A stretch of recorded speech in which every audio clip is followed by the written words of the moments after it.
Hello everyone, John Marshall, the DrillMaster. Have I got something for you? The University of Iowa Army ROTC decided to upload it now has 3.8 thousand views. They decided to upload a color guard.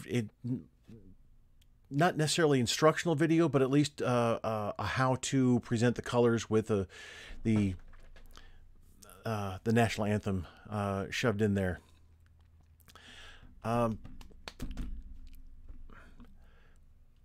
University of Iowa Army ROTC department, please take this video down.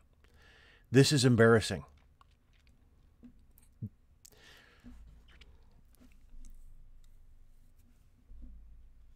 I'm at a loss for words.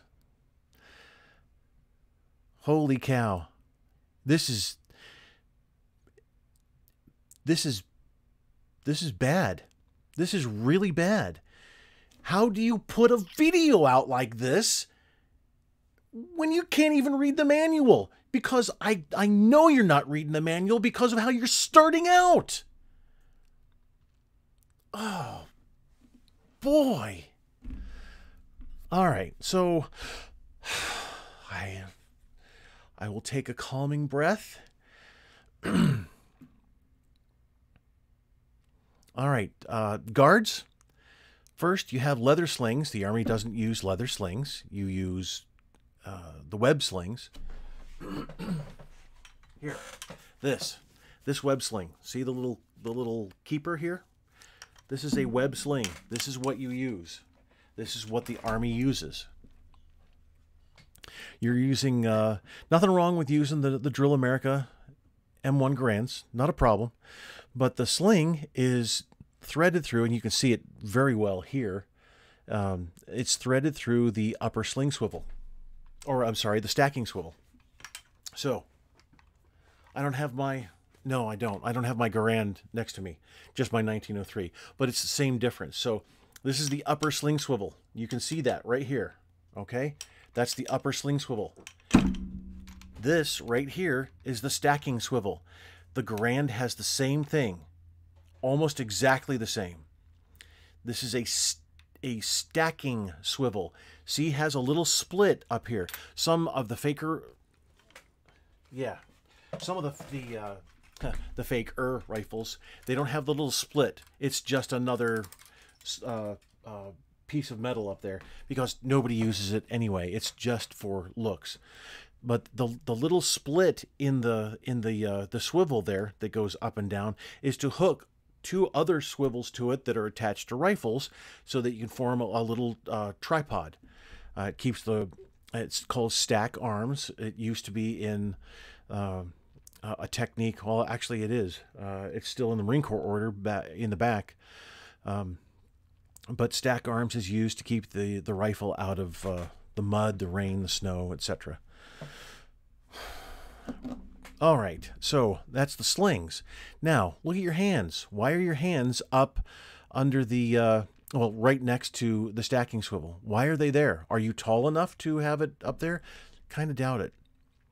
I can't see you when you're standing at attention, so if you're sliding your hand up and then sliding your hand back down the rifle, sliding your hand up to go to parade rest and then sliding the hand back down to go to parade rest, then you're doing it wrong. Keep the hand in place. Don't flare your fingers. I don't get this. Why so many think it's got to be, well, will look ceremonialer or sharper or something.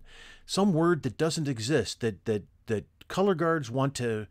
They think that it's going to be a really cool thing to do. I'm not sure. Anyway, stop flaring your fingers. Wrap the fingers around. See, you didn't read your manual, did you? And instructors, how can you allow this to be put out? Now, 3.8 thousand people have seen this video and they think, oh, this is all right. Probably not everybody. Anyway. Another calming breath. All right. Color bearers, why are you starting at carry? At the wrong position of carry with the left hands there. Left hands are just random, wherever you want to go. And look, that flare those elbows out, because that's a thing. Why isn't everybody wearing the web belts?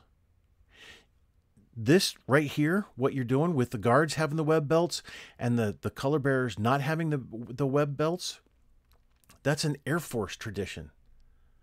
This is what Air Force APs, Air Police, used to do. It goes back to being military police and all that, and I won't get into it, but it's a historical type of thing. Everybody wears belts. The harness, at least you have a proper colors harness. That's great. The harness is worn underneath the web belt. All right, so that's guards that I finished, and now I'm getting into color bearers. So color bearers, your right hand is fine with the hand at mouth level. Do you know why it's at mouth level? Because one, it is in perfect position to control the staff really well. And two, so you can talk to each other like this, and your hand blocks your mouth. Well, you don't want to actually mouth words, but if you want to, you can, like this, talk to each other if you need to. And I'm not talking about having a conversation. I'm saying if the flag is in somebody's face, then you can say, hey, I can't see anything. Okay, so I'll tell you when we get to, and we can do the right wheel or whatever needs to happen. But the left hand is on the staff at the socket. The socket is that metal piece on the colors harness. And the sockets look to be pretty close to the same level. That's good. Okay, that's one thing you got right so far. But why are you starting at carry, color bearers? And commander, you are not a detail. That's another clue that tells me you didn't read the manual. You're in this position, you're called a color sergeant. I say commander because you're a cadet. You're not a color sergeant. So, detail, attention. Okay, you got the attention right. Detail, it's colors. It's in the manual. It's you got the commands right there, spelled out for you.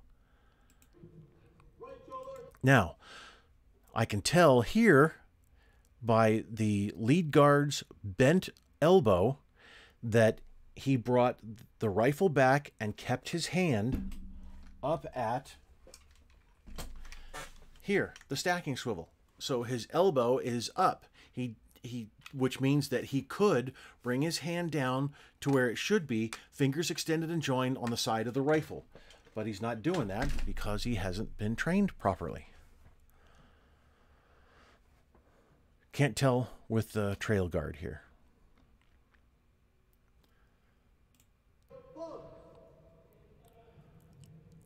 You're overhandling the rifle because it's going back and forth.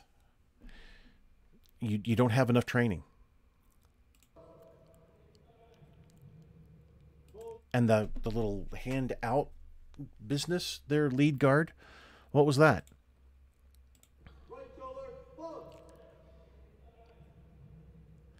Thumbs as well. Get your thumbs going. I guess somebody needs a ride after... Don't call commands, or don't call cadence unless you absolutely have to. And then if you have to call cadence, that means you need more practice. So you call mark time. We can hear it just barely. Mark time, march. All right. But you call mark time and you don't, none of you do it properly, it seems. At least lead guard doesn't do it properly. What you should be doing is, it looks like it doesn't matter, called on either foot. So mark time, march. Another step, same 30-inch step, and then mark time, march. Oh, sorry. Yeah, another step, feet together, bring the feet up. But you don't. You start half-stepping a little bit, and even while you're supposedly marking time, you're creeping forward. You can see right here. See the feet. So watch lead guard's feet right here along the white line here. See how the toes disappear. So the whole team is creeping up the whole time. You don't even mark time the same. So now look at the rate of turn here, and I'll go over the turn in just a minute. This isn't a technique that's taught. I understand what they're doing because of my ceremonial training. All right, so look at the mark times that we have here. First, lead guard, what are you doing? Training circular says that the foot comes off the marching surface 2 inches. 2 inches. That's like 20. So this is a little bit better. A little bit too high, but at least these two are closer to the same. But everybody needs to be about here.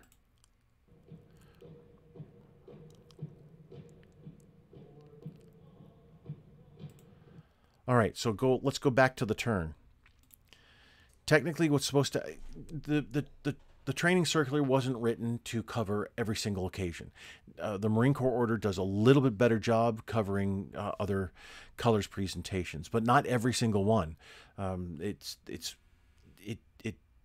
They are limited writing, more or less on purpose. When we get into ceremonial drill, everything is written out. Absolutely everything. Every single situation is thoroughly mapped out for the color bearers and the guards, so that they know exactly what they're supposed to do at every moment. Because in ceremonial drill, especially in DC, then we get into international type of occasions, and you can't have a color guard wondering what they're supposed to do. So everything's taken care of. So technically what you're supposed to do, I mean, besides carrying the Iowa flag, you should be carrying the Army field flag. But you can add the Iowa flag. Okay, so, and also we can see Iowa is a little bit higher. So you get points off for that as well. So the American, I mean, even if it's just an inch, doesn't matter. You're not supposed to carry the American flag lower. So anyway, for here, technically what you should have done is come in, halt, left face, and then forward to come forward. But I can see what you're doing here. You come in, you execute a colors turn on, and instead of saying, and I know you don't have this training, I get it. Instead of saying halt, then you'd give forward march. And then you move forward and you give mark time again here. But so I understand the turn. It keeps you marching. It's not a stop-start type of thing. It presents, at least for your audience, a little bit more flow. I get that. I understand. Not necessarily the right thing to do, but I can understand what you're going for. Mark times are much too long. You need to mark time for a couple of counts and then call that command to turn. And right after you turn, then you give forward march instead of marking time for quite a while. Then eventually giving the command to turn, marking time some more. It just drags things on, and you don't want to do that for a colors presentation.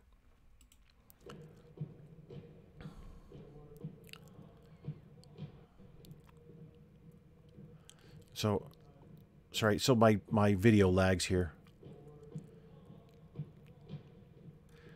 So you can see here, as the team marches forward, and I'll go back farther, I'm sorry, with the lag there, it's kind of a bummer, but I want you to see what actually goes on. So as the team marches forward, they don't even take a full 30-inch step to begin with.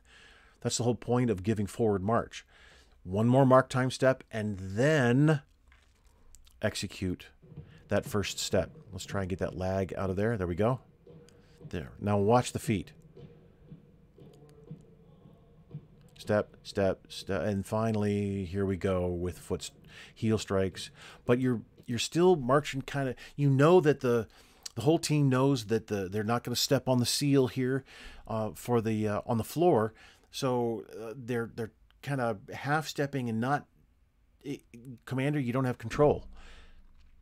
They're not relying on your voice necessarily. The whole team knows where they're supposed to stop, so they're going to stop there anyway because they've all done this a couple of times at least before.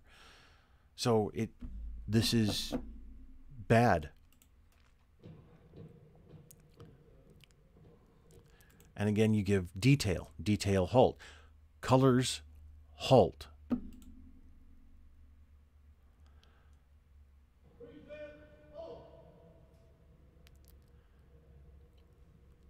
All right, we'll go back so we can get rid of that lag.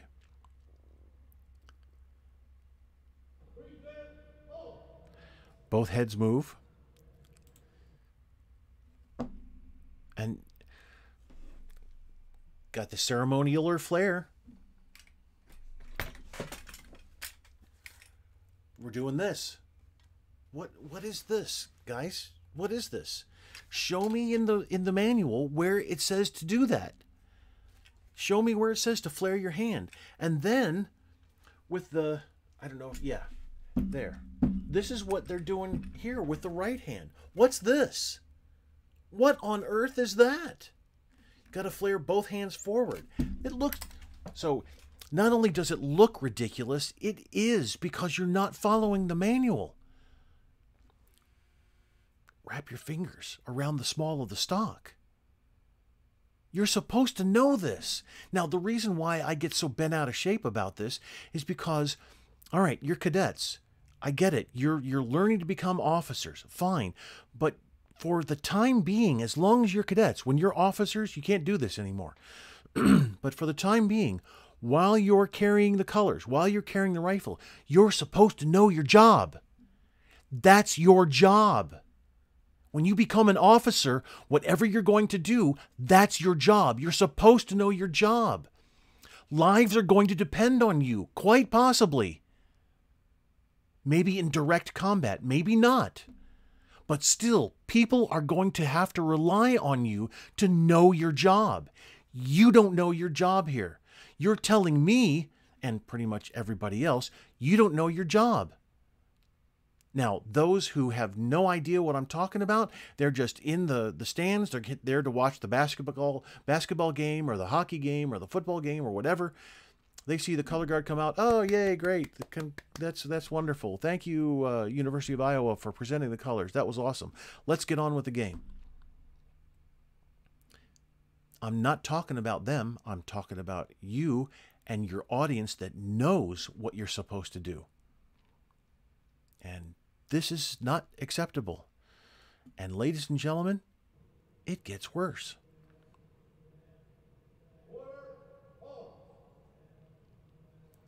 So, carry colors was the command, not order arms.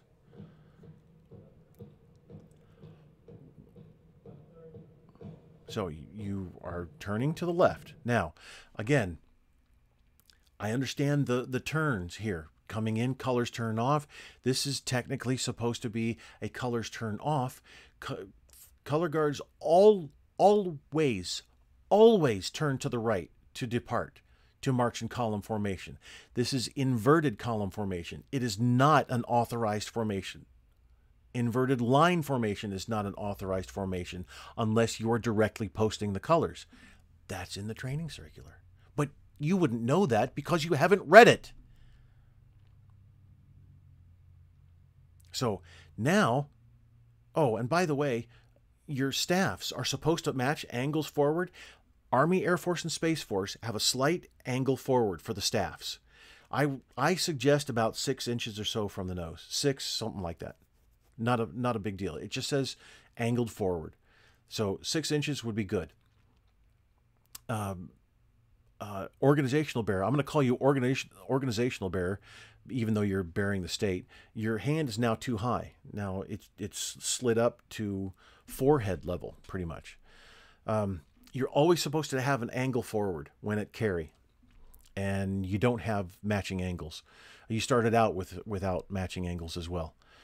Anyway, now the American flag is in the inferior position. It is never supposed to be in the inferior position. Never. It's always on the marching right when in line formation. It's always leading when in column formation. Always. The only other individual that precedes the American flag is the right rifle guard. That's it.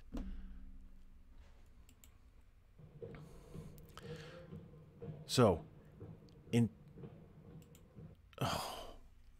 oh my, I didn't watch that before, obviously.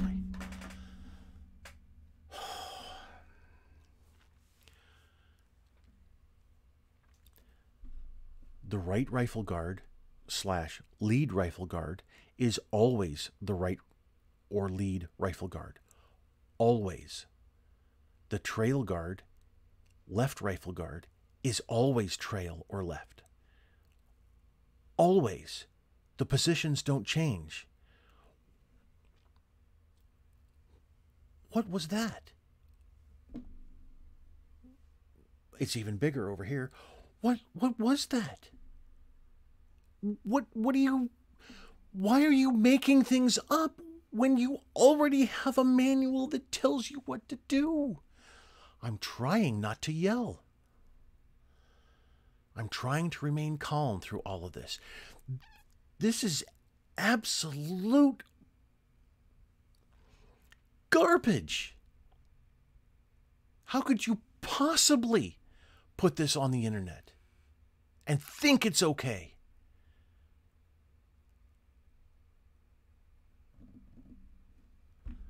Holy cow.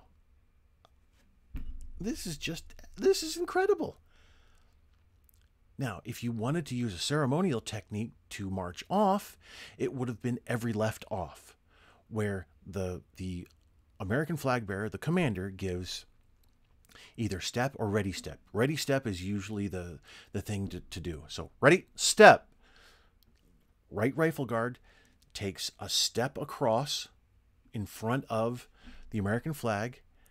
On the next left step, then the American flag bearer steps off, goes in front of the Iowa bearer, then org bearer, and then everybody, it's called every left off because left, left, left, everybody steps off. If you have bigger spacing, you can do every other left off. With the spacing that you had, you probably would go with every other left because you were wider than close interval. Boy, that was a natural reaction, and I apologize. Man, oh man, oh man. Take this video down. And once you do, I will take mine down. That's awful. And nobody needs to see that. The reason I'm making my video now is to counteract the sewage that you're now pumping out because of this. Others are thinking it's okay. Oh, look at that, how they move the flag in front, and oh, that's really cool. Well, let's do that. Nobody reads their manuals. Now that we have YouTube and all this other instant access to information, which is 90% wrong, people look at this and think, oh, okay, that's good. They're senior ROTC cadets. They must know what they're doing. Yeah, nothing could be further from the truth, at least for this. Do your job. And that means educate yourself. That means do what you're supposed to do properly. You're carrying the nation's colors. You are associated, and if you're not the American flag bearer, you are associated on the same team as our nation's colors. And they need more respect than that. Much more. Thank you.